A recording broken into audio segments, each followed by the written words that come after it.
So I'm going to open up a new window and I'll do a search for install Compass.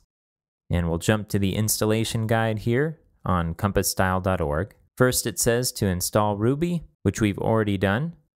And if we wanted to, we could fill this out in order to pre-fill this Compass create command. But let's skip that for the time being, and let's get Compass installed.